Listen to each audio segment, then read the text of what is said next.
Hello বন্ধুরা, আপনারা সবাই জানেন আজকে অন্নপূর্ণা ভান্ডারের ভেরিফিকেশনের ছিল শেষ দিন। ভেরিফিকেশন বিভিন্ন মাধ্যমে হয়েছে। কখনো আইসিডিএস কর্মীরা বাড়িতে এসে ভেরিফিকেশন করেছেন, কিছু ব্যক্তির কাছে ফোন এসেছেন, তার মাধ্যমে তথ্য জানতে চেয়ে ভেরিফিকেশন হয়েছে, কোথাও কোথাও ক্যাম্প করে ভেরিফিকেশন হয়েছে। এখন অনেকেরই প্রশ্ন, যাদের ভেরিফিকেশন হয়নি তাদের কি হলো? তাদের কি ফর্ম রিজেক্টেডই থাকবে বা আন্ডার এনকোয়ারিতেই থাকবে? প্রথমতই বলে থাকি, ভেরিফিকেশন আপনার কাছে এই তিনটি উপায়ে হয়নি মানে যে আপনার ভেরিফিকেশন হয়নি তা নয়। আপনি যদি সঠিক তথ্য দিয়ে থাকেন তাহলে সরকার তাদের পোর্টাল থেকে আপনার ভেরিফিকেশন কিন্তু করেছে। এবং সরকারের কাছ থেকে লাস্ট যা জানা গেছে যে বাড়িতে কোনো সরকারি চাকরি, বাড়িতে কোনো পেনশন পাওয়া, ফ্যামিলি যে পেনশন বা সরকারি কোনো যে স্কিম, তাতে যদি আগে থেকে তারা সুবিধা পেয়ে থাকেন, তারা কিন্তু এই যে ভেরিফিকেশন তাতে কিন্তু বাতিলই থাকবেন। এবং অনেকেই যেহেতু আজকে ভেরিফিকেশনের শেষ তারিখ, অনেকেই বারবার লগ ইন করে তাদের স্ট্যাটাসটি চেক করার চেষ্টা করছেন যে তাদের আন্ডার এনকোয়ারি থেকে কোনো চেঞ্জ হলো কিনা। তো আপনাদেরকে বলে রাখি, আজকে যেহেতু শেষ দিন এবং আজকে শেষ অবধি এই আপডেটের কাজটা চলবে, তো আপনারা কাল থেকে লগ ইন করে আপনাদের স্ট্যাটাস ধীরে ধীরে আস্তে আস্তে দেখতে পাবেন যে পরিবর্তন হচ্ছে। এবার বলি যে টাকা কবে থেকে ঢুকতে শুরু করবে। দেখুন, টাকা যেটা জানতে পারছি যে ধাপে ধাপে টাকা ঢুকতে শুরু করবে 15 থেকে 20 তারিখের মধ্যে। আস্তে আস্তে আপনাদের স্ট্যাটাসও চেঞ্জ হবে এবং টাকা কিন্তু ঢুকতে শুরু করবে। তো যাদের আন্ডার এনকোয়ারি থেকে অ্যাপ্রুভড হবে তারা তো আপনারা দেখে বুঝতেই পারবেন যে তারা অবশ্যই টাকা পাওয়ার যোগ্য এবং তাদের এই জুলাই মাসের যে কিস্তির টাকা সেটা কিন্তু ওই 15 থেকে 20 তারিখের মধ্যে ঢুকবে।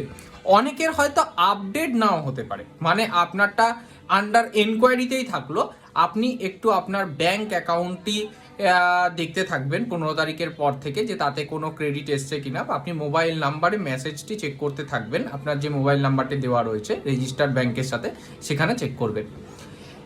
দ্বিতীয়ত, যাদের রিজেক্টেড হয়ে যাবে, দেখুন যাদের সরকারি ক্রাইটেরিয়ার যে সমস্ত দিয়েছে তার বাইরে যে সমস্ত, বা আপনি যদি কোনো তথ্য গোপন করে থাকেন অ্যান্ড সেইগুলি যাদের রিজেক্ট হবে সেগুলি তো রিজেক্টেডই থাকবে, তাদের টাকা পাওয়ার আপাতত কোনো সুযোগ নেই। এবং তৃতীয় একটি রয়েছে যাদের পেমেন্ট ফেলিওর আছে, পেমেন্ট ফেলিওর এমন বহু ব্যক্তির কিন্তু টাকা এখনও ক্রেডিট হয়নি। তো আপনাদের যদি সমস্ত ডিবিটি লিঙ্ক ঠিক থাকে, পেমেন্ট ফেলিওর হয়েছে এরকম বহু ব্যক্তির টাকা কিন্তু পরবর্তীকালে ক্রেডিট হয়ে গেছে।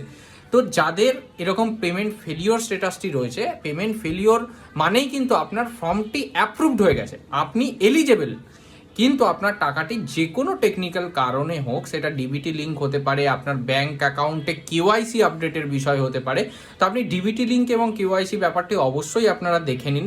যদি তারপরেও না ঢোকে, আমি যতদূর জানতে পেরেছি পেমেন্ট ফেলিওরে অনেকেরই ব্যাংকের তথ্য সমস্ত ঠিক আছে তবুও টাকা ঢুকছে না, সেক্ষেত্রে কিন্তু ব্যাংক থেকে নোডাল অফিসারের সাথে কন্ট্যাক্ট করে সেই সমস্যাগুলো সমাধানের যথেষ্ট চেষ্টা করা হচ্ছে এবং তাদেরও কিন্তু টাকা 15 থেকে 20 তারিখের মধ্যে ক্রেডিট হয়ে যাওয়ার সম্পূর্ণ একটা সুযোগ রয়েছে। তা আপনারা ব্যস্ত হওয়ার কিছু নেই, কাল থেকে আপনারা আপনাদের স্ট্যাটাসটি দিনে 2-1 বার করে চেক করুন। ধীরে ধীরে সবার আশা করছি স্ট্যাটাস আস্তে আস্তে চেঞ্জ হতে শুরু করবে। তো ভরসা রাখছি সরকারের ওপর।